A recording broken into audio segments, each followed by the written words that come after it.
I've been encouraged. So many people have said, throughout my time in the Senate, Max is the state Senate kind of where your last stop will be. I've always thought if there's a timing and an opportunity that presents itself, maybe take a look at that. I think a lot of interest was when Congressman Comer said my name up on the Fancy Farm stage, and I've just been overwhelmed after that by the number of people who've reached out saying, "Are you serious about this?" And they've always wondered if I would ever take a step and didn't know what that step may be. But I've been very encouraged from what I've gotten from people back in the district and also across the Commonwealth. So it's early. What do you have to do to align a race if that's the direction you're going, and what do you look at to determine whether or not you jump into that race? Well, the first thing is, talking to family. My wife is very supportive and has been very supportive of everything I've done throughout my entire life. I've got 4 children. I've got one who's a freshman in college, but 3 others that are still at home. It's sitting down, talking with them, and just having a very frank discussion about what that would be if I were to jump into something like this. A lot of prayers. I'm strong in my faith and be prayerfully considering this leap in this jump.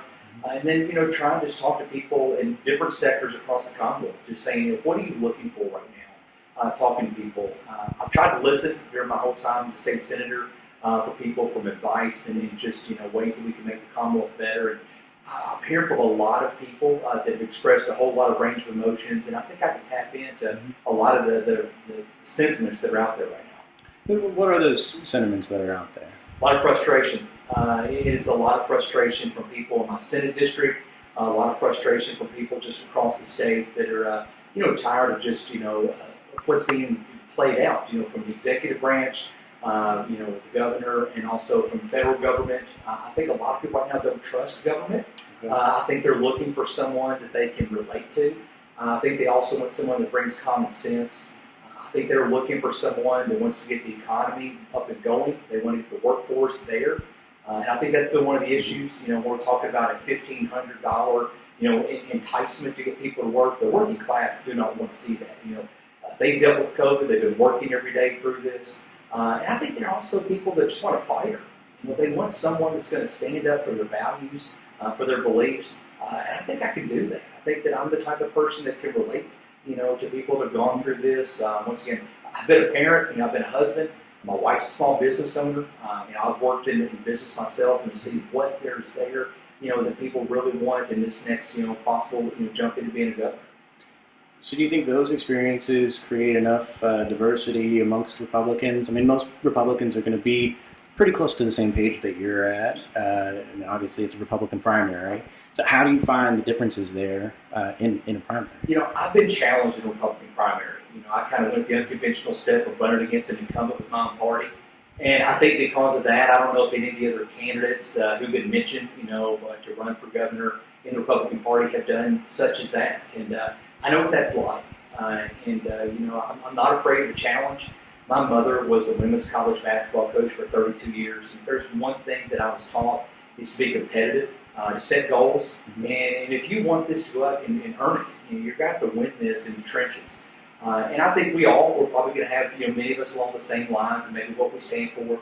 But at the end of the day, people want a governor they can really relate to. And one that can sit down with them, talk to them, listen to them, and once again, step up to the plate and be a fighter. Campaigns are expensive. This one will probably be even more expensive if Ambassador Kelly Craft gets in. Her husband's a billionaire. There's rumors that she'll spend as much as $10 million on a campaign. Does that change timing for you and having to build a network and fundraise to compete in a primary? I've looked at everything that I can do, and I was one of the most probably successful members of the Senate in terms of fundraising. Resources will not be a problem for me.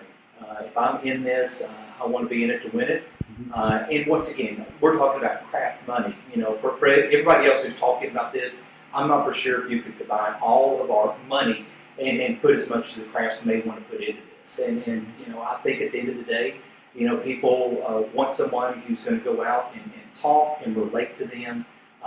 Money for them may not be an issue or a problem, but I myself do not see resources as being a problem for me.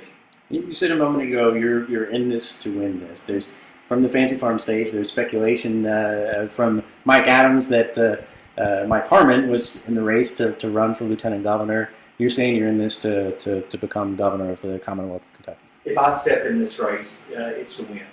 It's to win as governor. It's one of the things that I've told my kids. When I ran for state senator, I didn't run to be a state representative. I didn't run just to get my name out there. I ran that race to relate to people and to win the race. And if I do this with the full backing of my family, we know that this is what I want to do. It's going to be in it to win the race.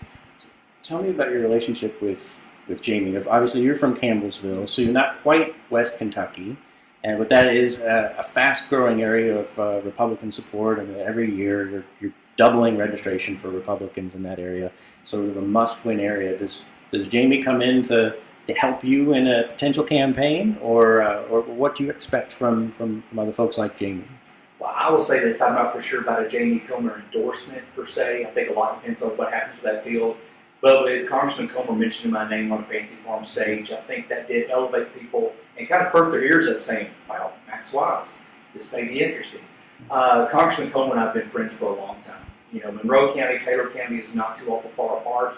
I've had a lot of good friends and connections from Monroe County over the years. I've known Jamie from his time as being state representative. I was fully supportive of him when he ran for governor. I was fully supportive of him when he ran also for Congress. And we still remain good friends as of today.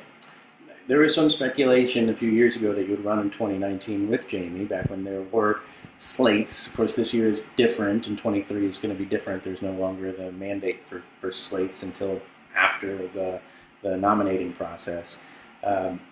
What did you look at there, and how is that different than looking at it this time? I think a lot of it just looked at the timing. Me being now a two-term state senator on the cusp of a possible third term, looking to run for that also. I think the timing, my kids are at the age that it's a little bit easier for me to look at doing something like this now. Some people have even said, "Max, why don't you wait maybe 4 or 8 more years?" No one can ever choose when's the best time for them. I think a lot just gets down to praying about it, seeing if there's some discernment, some things that present itself to look at. But I think I've learned a lot also as a legislator. I've learned the legislative process.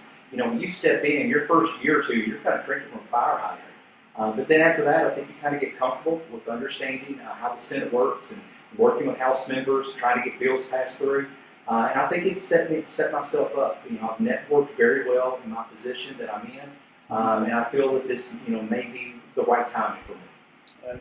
Lastly, is this the Republicans' race to lose?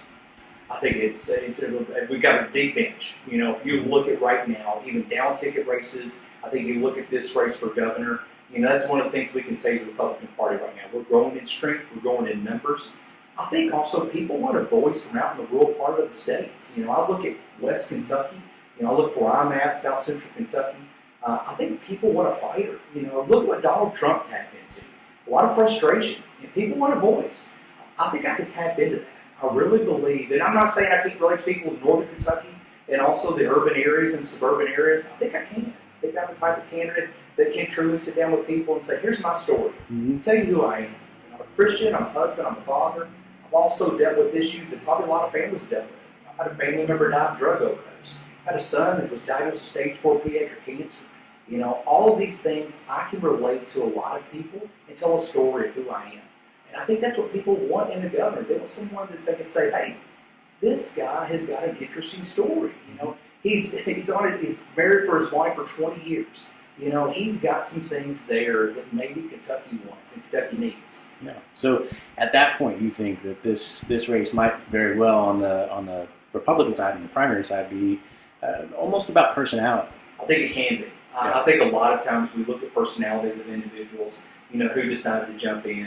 And if you've got 6 candidates up there and they're basically, standing for the same things, who I am. I'm going to be pro-life, I'm going to be pro-Second Amendment, I'm for lesser government, for more local control. If everybody's kind of got that same thing, at some point, where's the contrast come into? Right. And I think I can make that contrast against other candidates. All right. Good deal.